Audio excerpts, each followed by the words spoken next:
اس حرکت سے زویان کا دل بے ایمان ہونے لگا۔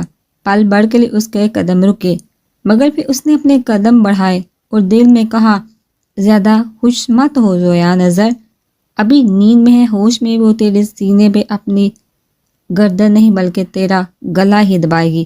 بہت آرام سے اس نے ہیر کو اس کے کمرے میں لٹایا، اس کے ماتھے پہ اپنے لب رکھ کے اس نے اسے چادر اڑائی۔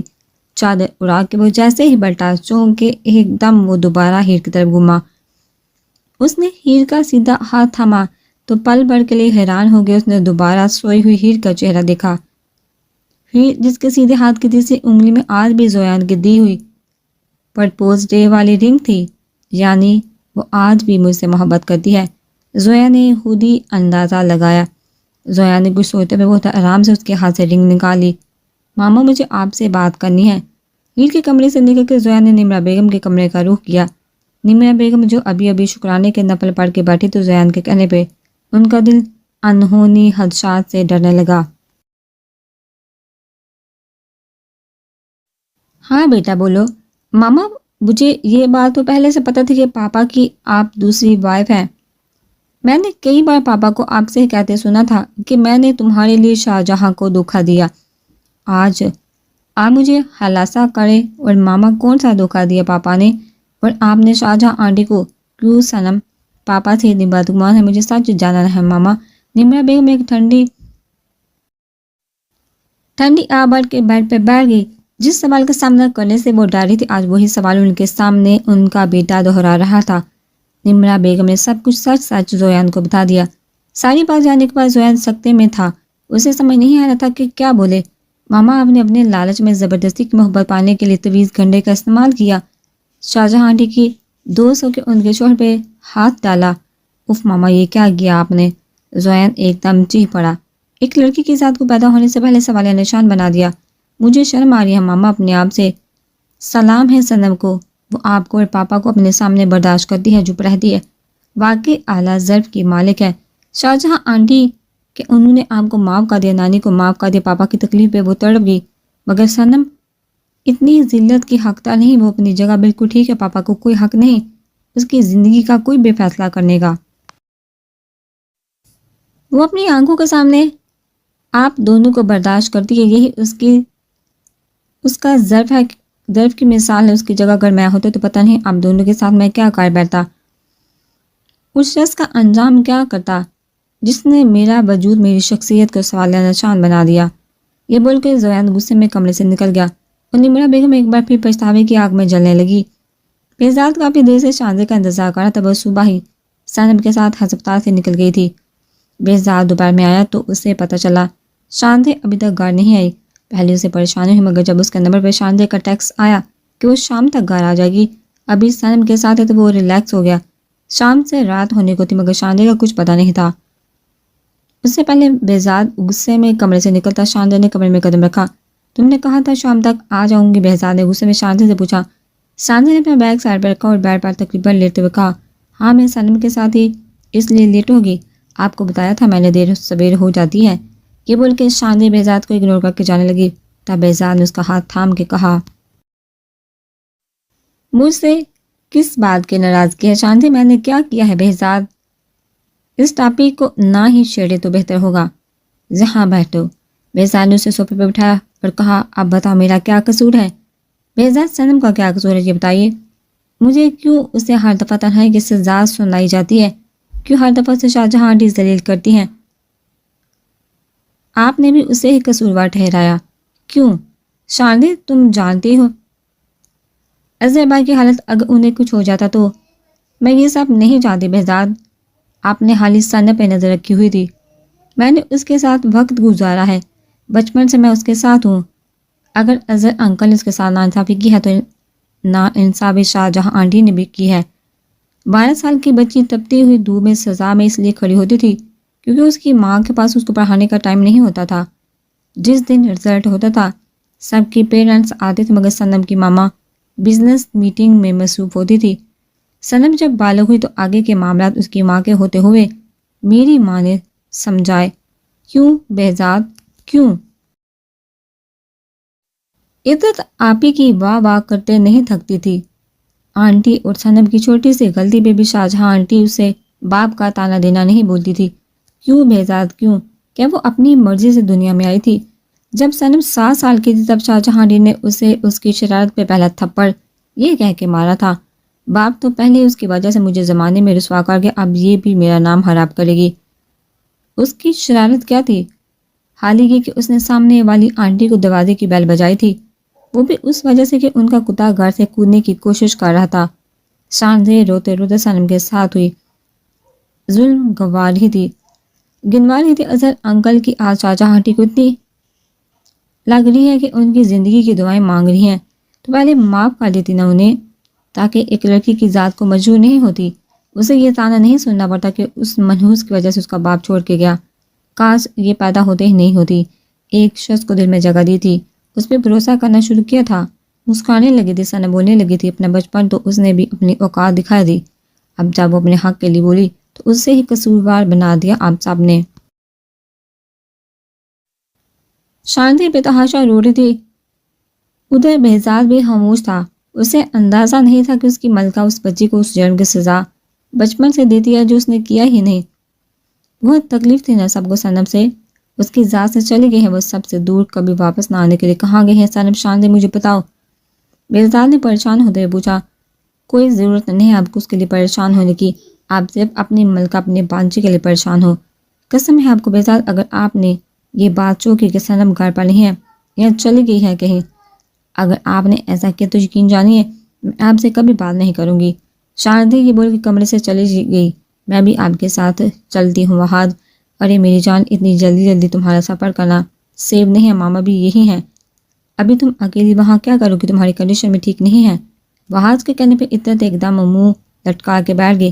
وہاد جو اپنی پیکنگ کر رہا تھا، ایک گڈے میں اس کی 1 گھنٹے میں اس کی فلائٹ، عطرت کو ایسا افسردہ دیکھا تو پیکنگ چھوڑ کے اس کے پاس آ کے بیٹھا اور کہا،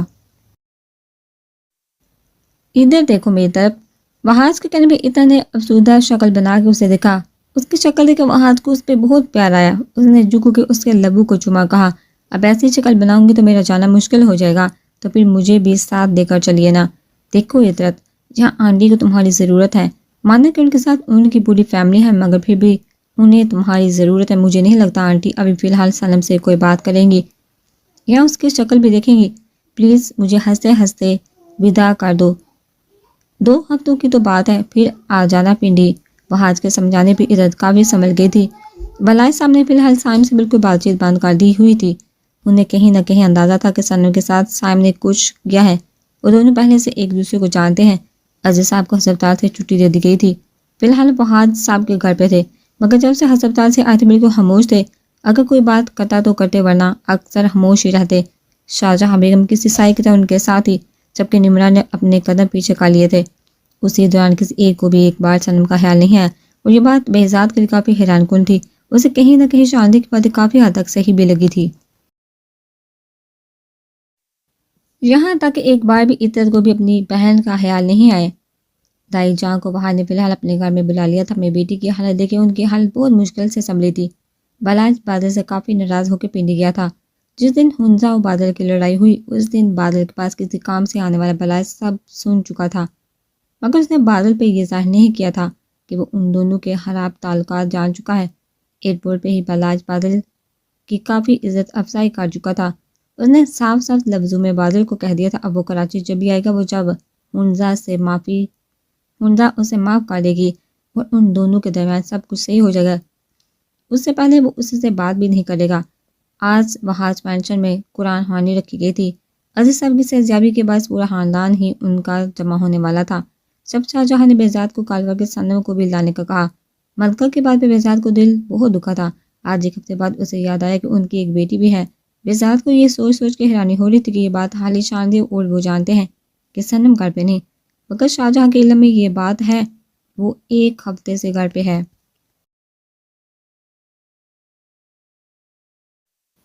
جوان جہاں بیٹی 1 ہفتے سے اکیلی ہے اور شاہجہاں نے ایک بار بھی اس کی فکر نہیں کی، اگر خود غصے میں تھا تو کم سے کم اسے یہ شاندی کو تو کال کر کے بول سکتی تھی کہ صنم کی حیرت لے لو۔ پوری قرآن خوانی ختم ہوگی، مگر صنم کو الٹے سیدھے الفاظ بولنے سے شاہجہاں باز نہیں آئی۔ رات کے ڈنر کے بعد سبھی لاؤنج میں جمع تھے۔ بادل کی تقریباً ساری فیملی چلی گئی تھی، صرف نتا بیگم، ہندا اور بادل تھے جنہیں شاہجہاں نے روک لیا تھا۔ سبھی کے درمیان شاہجہاں نے شاندے کو مخاطب کر کے کہا، شاندے جی آنٹی، شرم آنی چاہیے ویسے سنم کو۔ شاہجہاں کا ایسا بولنا تھا کہ شاندے نے ایک نظر وہاں بیٹھے سب نفوس کو دیکھا اور پھر ایک لمبی سانس لے کر کہا، سوری آنٹی، میں سمجھی نہیں آپ کی بات۔ کون سنم؟ کس سنم کی بات کر رہی ہیں آپ؟ وہی جو غلطی سے آپ کی بیٹی ہے۔ شاندے بہزاد نے ایک دم اسے ٹوکا، آج نہیں بہزاد، آج بالکل نہیں بولیں گے آپ۔ معاف کیجیے گا آنٹی، مگر آپ کہیں اپنی اس بیٹی کی تو بات نہیں کر رہی جسے آپ بچپن سے اس کی بات کی سزا دیتی آئی ہیں۔ ایک تو وہ بیٹی ہے، دوسرا وہ لڑکی پیدا ہوئی ہے، اور تیسرا آپ کا شوہر اس کی وجہ سے ہی چھوڑ کے چلا گیا ہے۔ سب کے سامنے شاندے نے ایک ایک بات وہی دہرائی جو اس نے بہزاد کے سامنے کی، جسے سن کے شاہجہاں سن تھی۔ وہیں زویا نے گھوم کے اپنے ماں باپ دونوں کو دیکھا۔ معاف کیجیے گا آنٹی، اگر آپ کو انکل کو معاف کرنا تھا تو پہلے کر دیتی۔ آپ آج ساری یہاں پر مل کے بیٹھے ہیں جو ماضی میں کوئی نہ کوئی گناہ کر چکا ہے، نہیں ہے تو صرف وہ جس کا کوئی قصور ہی نہیں، قصور ہے تو صرف اتنا کہ وہ ایک لڑکی ہے، اور آپ عزت آبی آپ کی شان میں کون سی گستاخی کر دی تھی سنم نے؟ آپ بھی آپ ہی کرتے ہوئے تھکتی نہیں تھی؟ عزت آبی آپ کو بھی اپنی بہن کا خیال نہیں آیا؟ عزت بھی کافی شرمندہ ہوئی۔ ایک بات جہاں بیٹھا ہر نفوس سن لے، آج چلی گئی ہے سنم آپ سب کی زندگی سے بہت دور، کبھی واپس نہ آنے کے لیے سکون سے رہیں آپ سب۔ کہاں گئی ہے سنم؟ شاہجہاں بیگم ایک دم بول پڑی، آپ کے لیے تو وہ ایک ہفتے پہلے مر گئی تھی آنٹی، آپ فکر نہیں کریں۔ شاندے یہ کہہ کے سائم کی طرف مڑی اور کہا، سنم نے کبھی اپنی زندگی میں غلط فیصلہ نہیں لیا، کبھی کوئی گھٹیا فیصلہ نہیں کیا، مگر تم سے تعلق جوڑنے میں واقعی وہ گھٹیا فیصلہ کر گئی، تمہیں کبھی سکون نصیب نہیں ہوگا سائم، یاد رکھنا۔ یہ بول کے شاہجہاں وہاں رکی نہیں، چلے گئے عاشر کو لے کے۔ شاہجہاں بیگم گھنٹو ایک ہی پوزیشن میں بیٹھی تھی۔ آج جو آئینہ شاندے انہیں دکھا کے گئی تھی اس میں انہیں کا عکس داغدار تھا۔ عزیز صاحب نے ان کے کندھے پہ ہاتھ رکھا تو وہ بلک پڑی۔ اظہر نے انہیں خاموشی سے اپنے آپ سے لگا لیا۔ اللہ اپنی عبادت میں، اپنی ذات میں شرک برداشت نہیں کرتا، شرک کرنے والے کو کبھی معاف نہیں کرتا۔ شرک کسی بھی رشتے میں ہو اس کی بنیاد ہلا دیتا ہے۔ عورت سب کچھ برداشت کر دیتی، بس اپنی محبت میں شرک نہیں۔ عزیز صاحب نے نہ صرف ان کی محبت میں شرک کیا بلکہ ان کو اس حد تک مجبور کر دیا، اس حد تک تنہا کر دیا کہ وہ اپنا سارا فرسٹریشن سنم پہ نکالنے لگی۔ اپنی جوانی کا ادھورا پن، اپنی تنہائی کا قصوروار وہ سنم کو سمجھنے لگی۔ ان کی انا نے ان کی زندگی کے سارے سال برباد کر دیے، ایک لڑکی کی ذات کو سوالیہ نشان بنا دیا۔ بس کر دو شاہجہاں، اظہر نام ہے اچھی بیوی بن بائی نامہ، میں اپنی ہی بیٹی کو اپنے ہاتھوں سے برباد کر دیا، سزا دی اسے اس جرم کی جو اس نے کیا ہی نہیں۔ نہیں شاہجہاں، اصل قصوروار میں ہوں، نہ میں تمہیں دھوکہ دیتا، نہ ایسا کچھ ہوتا، نہ آج سنم کی ذات مجروح ہوتی۔ میں نے ہی اپنی محبت میں شرک کیا۔ شاہجہاں، میں ہوں تمہارا ہر دکھ کا مجرم۔ کیوں بھول گیا تھا میں کہ اولاد مرد کے نصیب سے ہوتی ہے؟ بھول گیا تھا میں کہ اللہ اپنے جس بندے سے سب سے زیادہ خوش ہوتا ہے اس کے گھر بیٹیاں پیدا کرتا ہے۔ جس گھر میں بیٹی پیدا ہوتی ہے اس گھر میں ہمارے پیارے نبی پاک صلی اللہ علیہ وسلم کا سلام آتا ہے۔ کتنا بدبخت ہوں میں شاہجہاں کہ میں نے ان کے سلام کا جواب تک نہیں دیا۔ اگر تم نے سنم کے ساتھ زیادتی کیا ہے تو میں نے بھی زویان کی شخصیت کو مجروح کرنے میں کوئی کسر نہیں چھوڑی۔ آج دونوں ہی ایک دوسرے کے سامنے اپنے گناہ کا اعتراف کر رہے تھے، دونوں ہی بلک رہے تھے، پچھتاوا اب ان کا مقدر تھا، مگر آج یہ دونوں کتنا ہی پچھتالے پر وقت لوٹ کے نہیں آئے گا۔ اگر قیامت والے دن اللہ اولاد سے سوال کرے گا کہ آپ نے ماں باپ کے لیے کیا کیا، تو ماں باپ سے بھی سوال کیا جائے گا کہ اپنی اولاد کے لیے کیا کیا۔ کوئی بھی چور، ڈاکو، زناکار، بدتمیز، جاہل، نشئی، جواری، لڑکی باز یا بگڑا ہوا پیدائشی نہیں ہوتا، ان سب کے پیچھے ہاتھ ہوتا ہے ماں باپ کا، ان کی لاپرواہی کا، ان کی خود غرضی ان کے بچوں کی ذات کو سماج کے سامنے بے مول کر دیتی ہے۔ وقت نکلنے کے بعد پھر ماں باپ کہتے ہیں ہمارے ہاتھ سے نکل کر پھر یہ بھول جاتے ہیں۔ وقت نکالنے میں انہی کا ہاتھ ہے۔ پاپا بائی کی بات تو سن لے، ہی نے ہلکا سا احتجاج کیا. جب مسلسل 1 گھنٹے سے سائم کے پکارنے کے باوجود بہار نے اس کی پکار کے جواب دینا تو دور کی بات اس کی طرف دیکھا تک نہیں. خوشبو بھی اس معاملے میں خاموش تماشائی بنی تھی. بہار نے اسے سختی سے منع کر دیا تھا اس معاملے میں بولنے کو. پاپا میری بات تو سن لے. میں مانتا ہوں میں نے سالم کے ساتھ غلط کیا، مگر اب میں اس سے محبت کرنے لگا ہوں. اپنی ہر غلطی کا ازالہ کرنا چاہتا ہوں. پلیز میں تمہاری بات جب بھی سنوں گا سائم، جب سالم تمہیں معاف کر دے گی. اس سے پہلے نہ تو مجھے اپنی یہ شکل دکھانا جس نے میری تربیت پہ داغ لگایا کہ سائم وہاز ایک پلے بوائے ہے جس کا شوق لڑکیوں کے جذبات سے کھیل کے انہیں اپنی بستر تک لے جانا ہے. وہاں سب کے منہ سے ایسی بات سن کے خوشبو اور ہی شرم سے روح پھیل گئی، جبکہ سائم کا دل کیا کہ زمین پھٹے اور وہ اس میں سما جائے. دفع ہو جو اپنی شکل لے کر جہاں سے، جب بھی اپنی یہ شکل دکھانا جب سائم تمہیں معاف کر دے. سائم آنکھوں میں آنسو لیے تیزی سے کمرے سے نکلا تو سامنے زویان کو کھڑا پایا. ویکتی آنکھوں سے اسے دیکھا اور جانے لگا. جب زویان نے اسے کھینچ کے اپنے سینے سے لگا لیا، سائم زویان کے سینے سے لگ کے بے آواز رونے لگا. سائم نے کچھ سوچتے ہوئے ہنزا کے ہسپتال کا رخ کیا کہ شاید نہال سے سالم کا پتہ مل جائے. زویان بھی اسی کے ساتھ تھا. وہ دونوں گاڑی پارکر کے اندر جا رہے تھے جب انہیں بادل نظر آیا. ان دونوں نے سوچا چلو اس سے بھی اسلام دعا کر لے. وہ دونوں تھوڑا آگے بڑھے تو ہنزا بھی تھی جو کافی غصے میں تھی. میری ذمہ داری تھی، اٹھانے کی ضرورت نہیں، بولا تھا نا تمہیں کہ یہ نکاح فرضی ہے. میں بچی نہیں ہوں، ابھی جاؤں گی اور چلی بھی جاؤں گی. یہ کہہ کر ہنزا اندر بڑھ کے بادل نے اس کے جاتے ہی زور مکا گاڑی کی بونٹ پہ مار کے ایک دم پلٹا تو ان دونوں کو خود کو تکتا پایا.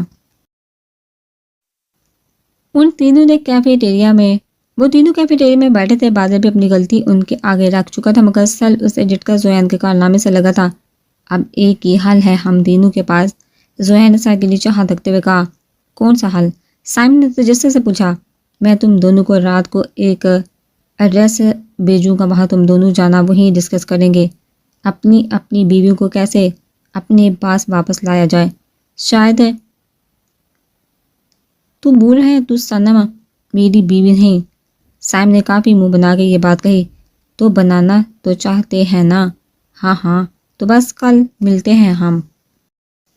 وہ تینوں مطلوبہ جگہ پہ جمع تھے. زویان انہیں اپنا پلان بتانے والا تھا جب وہاں بہزاد آیا، جسے دیکھ کے زویان نے کافی سڑے ہوئے منہ بنا کے کہا یار ایک تو یہ کوکاب کا جن ہر جگہ پہنچاتا ہے. زویان نے بہزاد کو فلیٹ میں انٹر ہوتے ہوئے دیکھ کے سڑا ہوا منہ بنا کے طنزیہ نظر سے دیکھتے ہوئے کہا انہیں کس نے بتایا ہم جہاں ہیں؟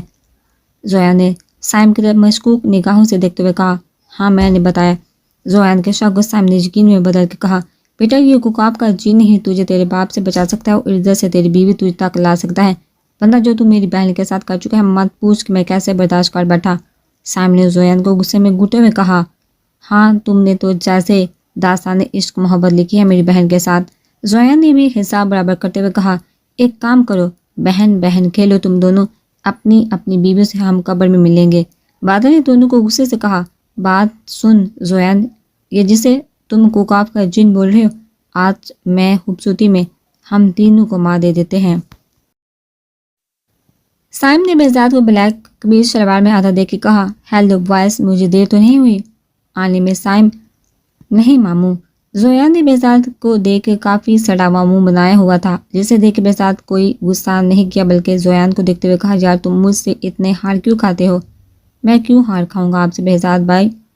اس سے پہلے زویان اپنا جملہ پورا کرتا بہزاد نے اسے ٹوکتے ہوئے کہا میں تمہارا بھی ماموں ہوں، سگا نہیں ہوا تو کیا ہوا، نمرا آپ بھی میری بہنوں کی طرح ہے. ٹھیک ہے اب اگر سائم نے یہاں آپ کو بلایا ہے بہزاد مطلب بہزاد ماموں تو آپ ہی بتائیے ہم کیسے اپنی بیوی کو اپنے پاس واپس لے کر آئیں، وہی ان کی پرانی محبت کے ساتھ. زویان کے کہنے پہ بہزاد ایک دم سیریس ہوا. کہا تم تینوں نے ان کے تینوں کے ساتھ بہت برا کیا، اتنا تو ان تینوں کا حق بنتا ہے ناراض ہونے کا. مگر میں آج ایک بات کہوں، ہو سکتا ہے میں ان تینوں کو سمجھاؤں تو وہ لوگ سمجھ جائیں اور خاموشی سے تم تینوں کی زندگی میں شامل ہو جائے، مگر یہ وہ سمجھوتا کریں گی، تم سے محبت نہیں. ان تینوں کے لیے جو کرنا ہوگا تم تینوں نے خود کرنا ہوگا. انہیں یقین دلانا ہوگا کہ تم لوگ بدل چکے ہو. بادل کا معاملہ اتنا بڑا نہیں، ہاں مگر غلط بادل نے بھی ہندا کے ساتھ کیا ہے. مگر زویان تمہارے لیے ایک بری خبر ہے. کیا بہزاد ماموں؟ زویان نے کافی گھبرائے ہوئے انداز میں بہزاد کی طرف دیکھا. ہیر نے خلا کے پیپر تیار کروائے ہیں اور کل وہ سب کے سامنے تمہارا اور اپنا رشتہ بتا کے تم سے سب کے سامنے خلا لے لے گی. ایسا نہیں ہو سکتا بہزاد ماموں، میں اسے ایسا کرنے نہیں دوں گا۔ یہ بول کے زویان تیزی سے فلیٹ سے نکلا۔ وہ تینوں بھی اس کے پیچھے بھاگے۔ وہاں مینشن میں قدم رکھتے زویان نے چیخا ہیر کو پکارا، ہیر ہیر۔ زویان کتنی تیز آواز میں پورا گھر جمع ہو گیا۔ وہاں جو عزت صاحب بے پریشانی کے عالم میں کمر سے نکلے۔ ہیر چاندی تھی، ایسا کچھ ضرور ہوگا کیونکہ اسے پتہ تھا بہزاد یہ خبر اس تک ضرور پہنچائے گا۔ وہ ریلیکس انداز میں نیچے گئی مگر ساتھ ہی کھلا کے پیپر لے جانا نہیں بولی۔ ہیر کو اپنے سامنے لے کر زویان، جس کی آنکھوں سے تیزی سے آنسو جاری تھے، ایک دم اس تک پہنچا اور کندھ سے تھام کے کہا، تم مجھ سے ہلا لے رہی ہو؟ زویان کے الفاظ سے یا پھر کوئی بم؟ خوشبو بیگم نے فوراً وہاز کا کندھا تھاما اور زبائی نے اور عزیز صاحب نے بیچ گلی کے کیفے میں زویان کو دیکھا۔ ہاں ہیر، نہیں کرو میرے ساتھ ایسا، تم سے بہت کرتا ہوں بلکہ عشق کرنے لگا ہوں، اللہ کا واسطہ تمہیں ہیر۔ زویان نے اس کے آگے اپنے ہاتھ جوڑ دیے۔ سب ہیر نے غصے میں کہا، نفرت مجھے تم سے زویان ازر، اس گھٹن سے میں آزاد ہونا چاہتی ہوں۔ یہاں ہو کیا رہا ہے، کوئی بتائے گا مجھے؟ عزیز صاحب نے کافی زور سے کہا جس کی وجہ سے ان کے ہارٹ میں تکلیف ہوئی۔ تو شاہجہاں نمرہ دونوں نے انہیں تھاما۔ میں بتاتی ہوں انکل آپ کو۔ ہی نے یہ بول کے لندن میں ہوا سب کچھ عزیز صاحب کو بتا دیا، جسے سن کے خوشبو ایک دم سناٹے میں تھی۔ عزیز صاحب نے آگے بڑھ کے ایک زناٹے دار تھپڑ زویان کے منہ پہ مارا۔ یہ تو میں جانتا تھا تم بگڑے ہوئے ہو، مگر یہ نہیں چاہتا تھا، نہ اتنا یقین تھا کہ تم نکاح جیسے رشتے کا سہارا لے کر کسی لڑکی کی زندگی برباد کرو گے۔ یہ بول کے جب دوبارہ عزیز صاحب زویان کو مارنے لگے تب بہزاد نے آ کے ان کا ہاتھ پکڑ لیا۔ چھوڑو مجھے بہزاد، میں آج اسے جان سے مار دوں گا۔ عزیز بھائی پلیز غصہ نہ کرے، آپ کی طبیعت خراب ہو جائے گی۔ اچھا ہے بہزاد، مجھے مر جانے دو، آج اس نے کوئی کسر چھوڑی ہے بہزاد۔ عزیز صاحب بلک پڑے، پاپا میں محبت کرتا ہوں، ہیر سے مر جاؤں گا اس کے بنا۔ تم مر جو زویان نظر، یہ نہیں چاہیے کہ کہا میں اس قصے کو آج ہی ختم کروں گی۔ یہ بول کے اس نے ساتھ لائے ہوئے ہلا کے پیپر جیسے ہیر سائن کرنے لگی۔ زویان نے کہا، اگر تم نے ایسا کیا ہیر تو میں جان لے لوں گا۔ یہ بول کے زویان نے اپنے پاس موجود پسٹل نکالی جو وہ ہمیشہ اپنے ساتھ رکھتا تھا۔ یہ کیا بچوں والی حرکت ہے زویان، پسٹل نیچے کرو۔ سائم نے آگے بڑھ کے کہا، نہیں سائم بھائی، میرے قریب مت آئیے گا، میں مار دوں گا۔ زویان پسٹل نیچے کرو۔ وہاج صاحب بھی ایک دم بول پڑے، کیا سمجھتے ہو خود کو؟ ایسے پسٹل دکھا کے تم مجھے ڈرا دو گے؟ تو یہ بھول ہے تمہاری، مجھے تمہارے ساتھ رہنے سے زیادہ موت کو گلے لگانا منظور ہے۔ چلاؤ پسٹل زویان نظر، تم سے کس نے کہا یہ تمہارے لیے ہے؟ تم زندگی سے جاؤ گی تو ویسے بھی جینا مشکل ہو جائے گا، تو کیوں نہ آج ہی اس وجہ کو ختم کر دو جو مجھے مجبور کرے تمہارے بغیر جینے پہ۔ یہ بول کے زویان ایک نظر مسکا کے ہیر کو دیکھا، اپنے دل پہ پستول رکھ کے گولی چلا دی۔ زویان کے سینے سے خون نکلتا دیکھ صاحب کی دلہرا چیخ نکلی سوائے ہیر کے۔ نمرہ بیگم سکدے کی کیفے میں وہیں صوفے پہ گر گئی۔ زویان صاحب نے بوڑھی داڑھ کے ساتھ زویان کے گرتے وجود کو سنبھالا۔ بازل ہنگوں کے طرح گھٹنوں کے بل زمین پہ بیٹھا تھا، اس نے بھی بھرپور طریقے سے سائم کے ساتھ زویان کے وجود کو سنبھالا تھا۔ ہیر جو سمجھ لی تو زویان حالی دم کی دیر ہے، اس نے جب زویان کے سینے سے بلڈ نکلتا دیکھا، آگے بڑھ کے اس نے زویان کے دل کے مقام پہ اپنا ہاتھ رکھا۔ پلٹ کر اپنا ہاتھ دیکھا تو زویان کا خون اس کے ہاتھ پہ لگا تھا۔ اس نے ایک نظر اپنے ہاتھ کو دیکھا اور بے ہوش ہو گئی۔ عزیز صاحب سن کھڑے تھے، سب کے بہزاد کے قدم ڈگمگائے تھے۔ اسے یقین نہیں آ رہا تھا کہ یہ ایسا کچھ کرے گا، مگر یہ وقت ہوش سے کام لینے کا تھا۔ اس نے زویان کے وجود کو اپنی باہوں میں اٹھایا اور باہر بھاگا۔ سائم نے ہیر کو گود میں اٹھایا تو اس کا ہاتھ ایک طرف ڈل گیا۔ ہیر ہیر آنکھیں کھولو ہیر، بادل تم سب کو لے کر ہسپتال پہنچو، میں ہیر کو لے کر جاتا ہوں۔ بہزاد زویان کو لے کے گاڑی کی پچھلی سیٹ پر بیٹھا اور اپنی قمیض اتار کے اس کے دل پر اڑکی جہاں بلڈ بہت تیزی سے نکل رہا تھا۔ مرتضیٰ، کسی سگنل پہ گاڑی نہیں روکنا، جتنی سپیڈ میں گاڑی چلا سکتے ہو گاڑی چلاؤ۔ بہزاد اتنی زور سے چیخا کہ مرتضیٰ، اس کا گارڈ جو سالوں سے بہزاد کے ساتھ تھا، نہ جانے کتنے لوگوں سے بہزاد کو بچاتے آیا تھا، آج اس کے ہاتھ گاڑی کی اسٹیئرنگ گھماتے ہوئے کپکپا رہے تھے۔ بہزاد زویان کے وجود کو ہسپتال کے اندر لے کر پہنچا۔ ڈاکٹر بہزاد کی داڑھی اتنی تھی کہ اس وقت جتنے ڈاکٹر ہسپتال میں موجود تھے سب تقریباً دوڑتے ہوئے باہر آئے۔ بہزاد نے اسے اسٹریچر پر لٹایا اور چیخ کے ڈاکٹر کو کہا، اسے بچائیے ڈاکٹر۔ مگر سر یہ تو پولیس کیس، ابھی آگے کی بات ڈاکٹر کی مکمل نہیں ہوئی کہ بہزاد نے اس کے کالر پکڑ کے چیخ کے کہا، بہزاد راجپوتوں میں 1 سیکنڈ کے اندر اگر آپ نے اس کا علاج شروع نہیں کیا تو یہ ہسپتال شہر کے نقشے سے غائب ہو جائے گا۔ بہزاد راجپوت کی دھمکی سے ڈاکٹر زویان کو فوراً پریشر تھیٹر میں لے کر گئے۔ اتنی دیر میں سائم ہمتا کامتا ہیر کے وجود کو اٹھا کے اندر لایا۔ بہزاد فوراً اس تک لپکا جب سائم نے تقریباً روتے ہوئے کہا، ماموں اس کی سانسیں بہت آہستہ چل رہی ہیں۔ بہزاد نے ہیر کی ٹریٹمنٹ بھی شروع کروا لی۔ فوراً پورا خاندان جمع ہو چکا تھا۔ بہزاد کا وائٹ بنیان پورا لال ہو چکا تھا۔ ہیر کو بھی ابھی تک ہوش نہیں آیا تھا۔ اسے آکسیجن لگا تھا۔ ڈاکٹر کا کہنا تھا اس کی ہارٹ بیٹ بہت سلو ہے۔ زویان کا آپریشن ابھی چل رہا تھا۔ شاندے کو بھی بہزاد نے انفارم کر دیا تھا۔ نیمیا شاہجہاں اتنا تقریباً وہاں موجود ہر شخص زویان کی صحت کے لیے دعا گو تھا۔ سائم اور بادل سنتے دونوں کے کپڑوں پہ زویان کا خون لگا ہوا تھا۔ انہیں رہ کے زویان کا ہنستا ہوا چہرہ یاد آ رہا تھا۔ بہزاد تو بس ادھر سے ادھر ٹہل رہا تھا۔ اس کا بس نہیں چل رہا تھا کہ آپریشن تھیٹر کے اندر چلے جائے۔ بہزاد اب بیٹھ جائیے، انشاءاللہ زویان کو کچھ نہیں ہوگا۔ شاندے آج ہی تو اس نے مجھے ماموں کہا تھا، آج ہی تو ہم لوگ قریب آئے تھے۔ شاندے یہ بولتے ہوئے بہزاد کی آنکھیں بھیگنے لگی۔ بہزاد آپ دعا کر اس کے لیے، ہیر کے پاس گئی تھی تم؟ ہاں بہزاد، ابھی تک اسے ہوش نہیں آیا۔ اصغر بھائی پلیز رونا بند کریں، آپ کی طبیعت بگڑ جائے گی۔ کیسے نہ رو وہاد، یہ میرے ہی برے کرموں کا نتیجہ ہے جو آج میری اولاد کے سامنے لا رہا ہے۔ ایسا نہیں بولے اصغر بھائی، اللہ سے دعا کریں ہیر کو ہوش آئے۔ نہیں بھائی خوشبو، اس کے پاس آپریشن تھیٹر کا دروازہ کھول کر ڈاکٹر باہر آئے۔ بہزاد تیزی سے ان تک پہنچا اور پوچھا، کیسا ہے زویان؟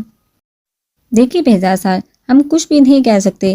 بلڈ ہم نے نکال دیا ہے، مگر ان کا بلڈ کافی ضائع ہو چکا ہے۔ اگر اگلے 10 منٹ کے اندر انہیں بلڈ نہیں ملا تو وہ بچ نہیں پائیں گے۔ کون سا بلڈ گروپ ہے اس کا ڈاکٹر؟ سائم نے ایک دم پوچھا۔ او نیگیٹو۔ 100 میں سے 10 لوگوں کا یہ بلڈ گروپ ہوتا ہے۔ بہزاد صاحب، ہم بلڈ بینک میں چیک اپ کروائے ہیں، آپ بھی معلومات کریں۔ میرا گروپ ہے او نیگیٹو۔ آنے والی آواز پہ سب نے مڑ کے دیکھا تو سنم کھڑی تھی۔ سب ہی حیران ہوئے اسے اس وقت یہاں دیکھ کے۔ سنم سب کو اگنور کر کے ڈاکٹر تک پہنچی اور کہا، میرا بلڈ او نیگیٹو ہے ڈاکٹر۔ اوکے آپ آئیے میرے ساتھ۔ ڈاکٹر سنم کو لے کے تیزی سے روم میں گئے۔ سب ہی حیران تھے سنم اس اچانک آمد مگر بہزاد وہ صرف شاندے کی طرف دیکھ رہا تھا۔ اسے شک نہیں تھا، یقین تھا کہ سنم کو یہاں لانے والی اور کوئی نہیں، صرف شاندے ہیں۔ سنم کے ہی نہیں بلکہ شاندے کے والدین کے گھر تھی۔ آج شاندے نے اسے زویان کا بتایا، جسے سن کے اسے کافی دھچکا لگا۔ ساتھ میں ہیر کی بھی اسے فکر ہونے لگی تھی، مگر پھر بھی وہ ہسپتال نہیں آ رہی تھی۔ مگر جب شاندے نے اسے سمجھایا تو وہ انسانیت کے ناطے ہسپتال آ گئی۔ زویان اب ICU میں شفٹ تھا۔ سنم جیسے آئی تھی ویسے چلی بھی گئی تھی۔ نہ تو اس نے کسی سے بات کی، نہ کسی سے ملی۔ ہیر کو ہوش تو آ چکا تھا مگر وہ بالکل خاموش تھی، بالکل خاموش۔ ہیر کچھ تو کھا لو۔ ہیر نے نفی میں گردن ہلائی۔ سائم اور بہزاد ڈاکٹر سے ملنے ان کے روم میں گئے۔ ڈاکٹر آپ نے بلایا؟ دیکھیے بہزاد صاحب، بے شک زویان کو بلڈ مل گیا ہے مگر اسے ہم فی الحال بچا پائے ہیں۔ فی الحال بچا پائے ہیں مطلب؟ سائم نے پریشان ہو کے پوچھا۔ دیکھیے زویان کا ہارٹ 1 انچ بلڈ سے بچا ہے۔ بہزاد صاحب اسے کوئی معجزہ کہہ لے کہ ان کی سانس چل رہی، مگر بہزاد صاحب مگر کیا؟ ڈاکٹر کلیئر بولیے، کب ان کی سانسیں بند ہو جائے میں کچھ نہیں کہہ سکتا۔ ابھی ہم نے انہیں وینٹیلیٹر پر رکھا ہے، ان کا بلڈ پریشر بھی کافی ہائی ہے، اللہ نہ کرے ان کی دماغ کی رگ بھی پھٹ سکتی ہے۔ میں صرف اتنا کہوں گا کہ اگر 2 گھنٹے میں اگر انہیں ہوش نہیں آئے تو وہ بچ پائیں گے یا نہیں ہم کہہ نہیں سکتے، یا ہو سکتا ہے ہمیشہ کے لیے کومے میں چلے جائے۔ چلو خوش ہو جاؤ ہیر، سانس رکنے والی ہے اس کی، کبھی بھی وہ تمہارا پیچھا ہمیشہ کے لیے چھوڑ کے جا سکتا ہے۔ سائم جب ڈاکٹر کے روم سے نکلا سیدھا ہیر کے روم میں پہنچا جہاں وہ چھت کو گھورنے میں مصروف تھی۔ سائم کے بولنے پہ اپنی آنکھیں بند کر لی۔ معافی مانگ تو رہا تھا ہیر تم سے، پاؤں بھی پکڑے تمہارے آگے، تڑپا بھی، پھر بھی تمہیں رحم نہیں آیا۔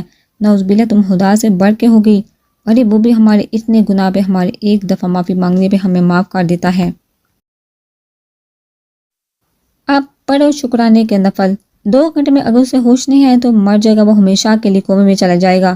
سائم یہ بول کے کمرے سے باہر چلا گیا اور اس کے جاتے ہی رونے لگی۔ بہزاد کے کہنے پہ ہیر کو ICU میں جانے کی اجازت مل گئی تھی۔ ہیر نے اندر قدم رکھا تو سامنے اسے زویان دیکھا مشینوں میں جگڑا ہوا۔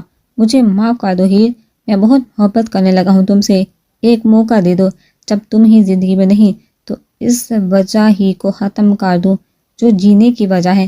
ایک دم ہیر کے سامنے زویان کو خود کو گولی مارنے کا سین چلنے لگا۔